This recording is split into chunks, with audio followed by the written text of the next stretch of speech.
Want to make sure you never miss a new release from the official Creepypasta.com YouTube channel again? Be sure to subscribe and hit that bell to turn on notifications. It was a nice summer day. My 5-year-old son James was playing outside in the backyard of our suburban home. James has always been a quiet boy.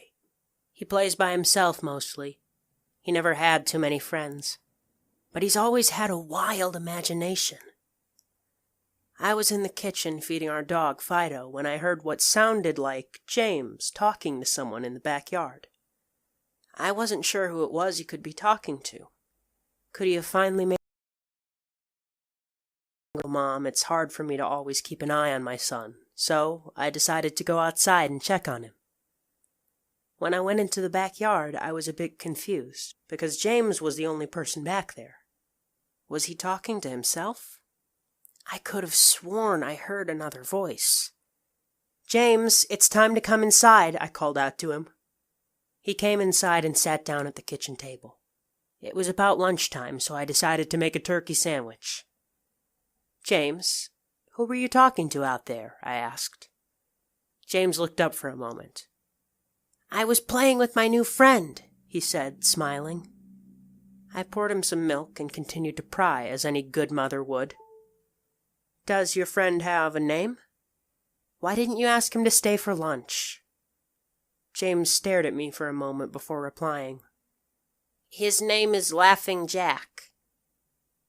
I was a bit taken aback by that. "Oh? That's a strange name. What does your friend look like?" I asked, a bit confused. "He's a clown. He has long hair and a big swirly cone nose. He's got long arms and baggy pants with stripy socks, and he always smiles." I realized my son was talking about an imaginary friend. I suppose it is normal for kids his age to have imaginary friends, especially when he has no real kids to play with. It was probably just a phase. The rest of the day went by as per usual, and it was starting to get late, so I put James to bed. I tucked him in, gave him a kiss, and made sure to turn on his nightlight before I closed the door. I was pretty tired myself, so I decided to go to bed not long after. I had an awful nightmare. It was dark. I was in some kind of run-down amusement park. I was scared, running through an endless field of empty tents, broken-down rides, and abandoned game huts. The whole place had a horrible look to it. Everything was black and white. The prize stuffed animals all hung from nooses in the game huts, all with sick grins stitched on their faces. It felt like the whole park was looking at me, even though there wasn't another living thing in sight. Then, suddenly, I began to hear music play. The sounds of Pop Goes the Weasel being played on a squeeze box echoed throughout the park. It was hypnotizing. I followed its tune to the circus tent almost in a trance, unable to stop my legs from moving forward. It was pitch black. The only light came from a single spotlight shining on the center of the big top. As I walked towards the light, the music slowed down.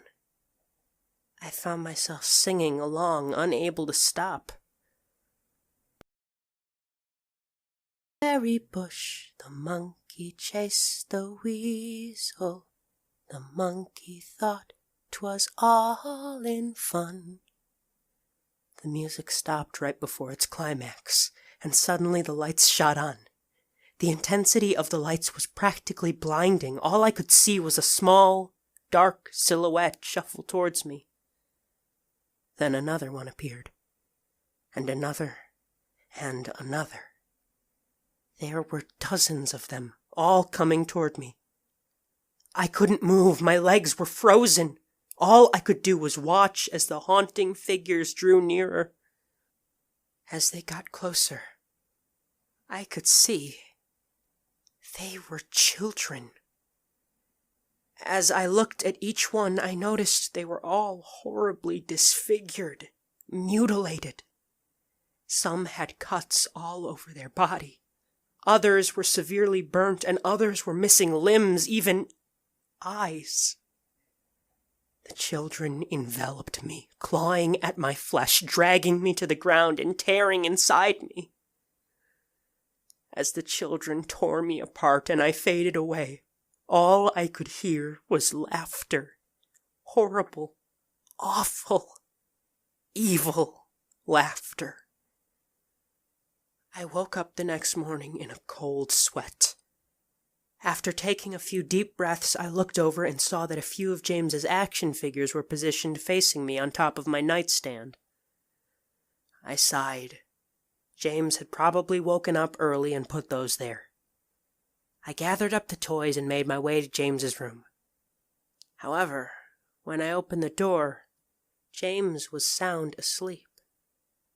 I just shrugged and placed the toys back into his toy box and headed out into the living room. A little while later, James woke up and I made him breakfast. He was quiet and seemed a bit groggy. Perhaps he didn't sleep well either. I decided to ask him about the toys. "James, honey, did you put the toys in Mommy's room this morning?" His eyes shot up at me for a moment, then quickly glanced back down at his cereal. "Laughing Jack did that." I rolled my eyes and responded, "Well, you tell Laughing Jack to keep the toys in your room." James nodded and finished up his breakfast, then decided to go play out in the backyard. I went to relax in the living room, and I must have dozed off because I woke up a couple of hours later. Shit, I need to check on James. I was a bit worried. It had been over 2 hours and I hadn't checked on him. I went and stepped out into the backyard, but James wasn't there anymore. I was getting nervous, so I called out to him.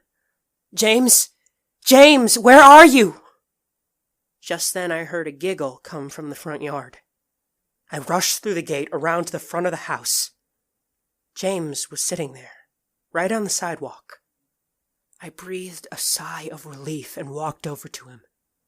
"James, how many times have I told you to stay in the backyard?" "James, what are you eating?" James looked up at me, then reached into his pocket and pulled out a handful of hard candies in all colors. This made me very nervous. "James, who gave you that candy?"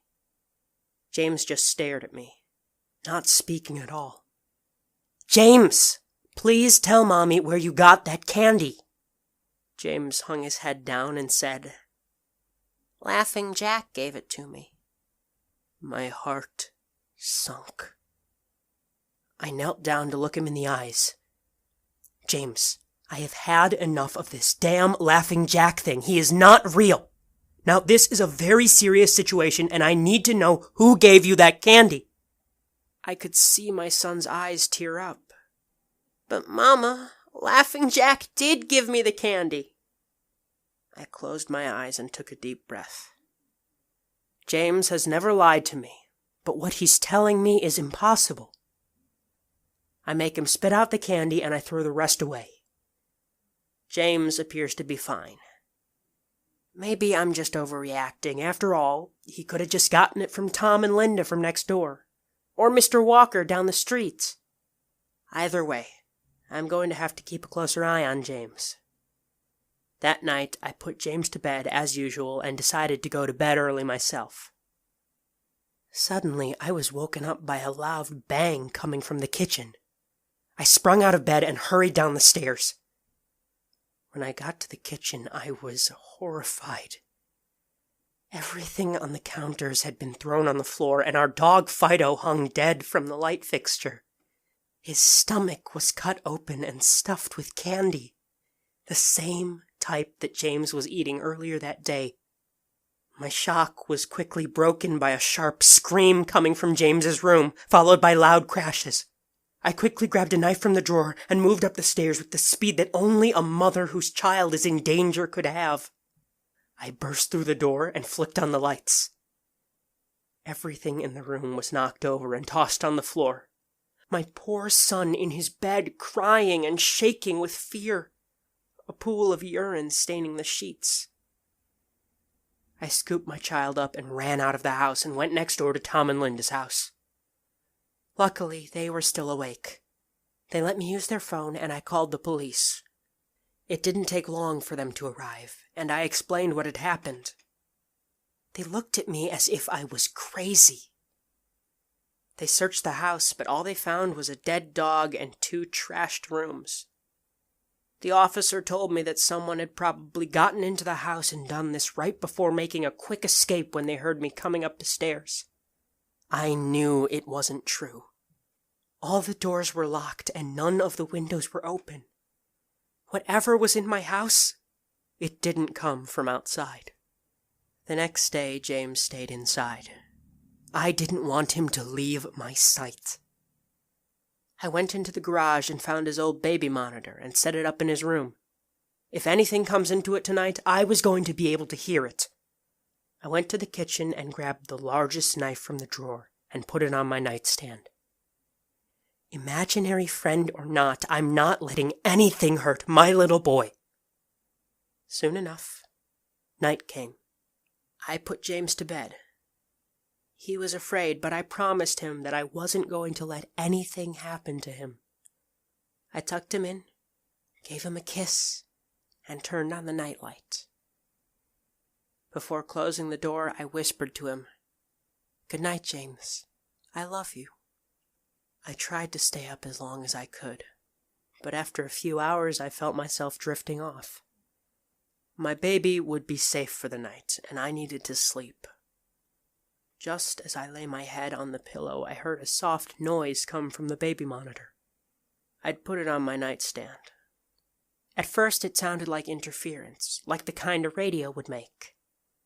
Then it turned into a soft moan. Was James asleep? Then I heard it. The laugh from my nightmare. That horrible laugh. I sprung up from my bed and grabbed the knife from under my pillow. I rushed over to James's room and cracked the door open. I tried the light switch, but it wouldn't come on. I took a step in, and I could feel the warm, thick liquid on my feet.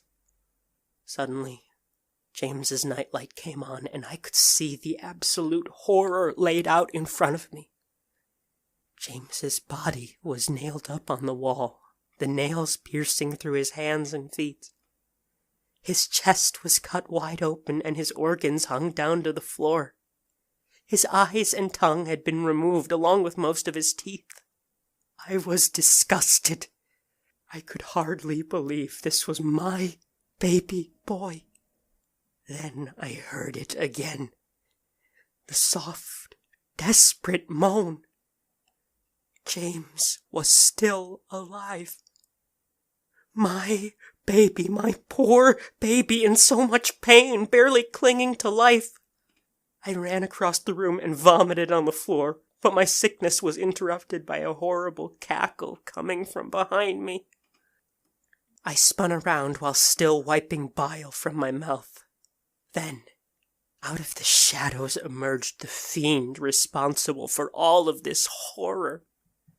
Laughing Jack. His ghost-white skin and matted black hair hung down to his shoulders. He had piercing white eyes surrounded by dark black rings. His twisted smile revealed a row of sharp, jagged teeth, and his skin didn't look like skin at all. It almost looked like rubber plastic. He wore a patchy black and white clown outfit with striped sleeves and socks. His body itself was grotesque. His long arms hung down past his waist, and the way he was poised made him look almost boneless, like a rag doll. He let out a sickening laugh, as if to let me know he was pleased with my reaction to his work. He then turned around slowly in front of James and began to laugh even more at the horrific sight he'd laid out. That was enough to shake me from my terror. I snapped, "Get away from him, you bastard!" I rushed at the monster, raising the knife above my head, and stabbed down at him. But as soon as the knife touched him, he disappeared in a cloud of black smoke.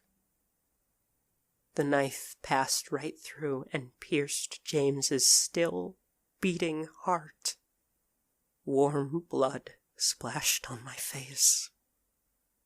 No, what have I done?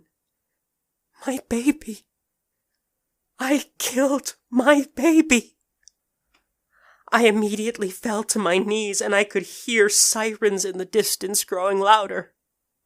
My boy, my sweet baby boy. I promised Mommy would protect you, but I failed.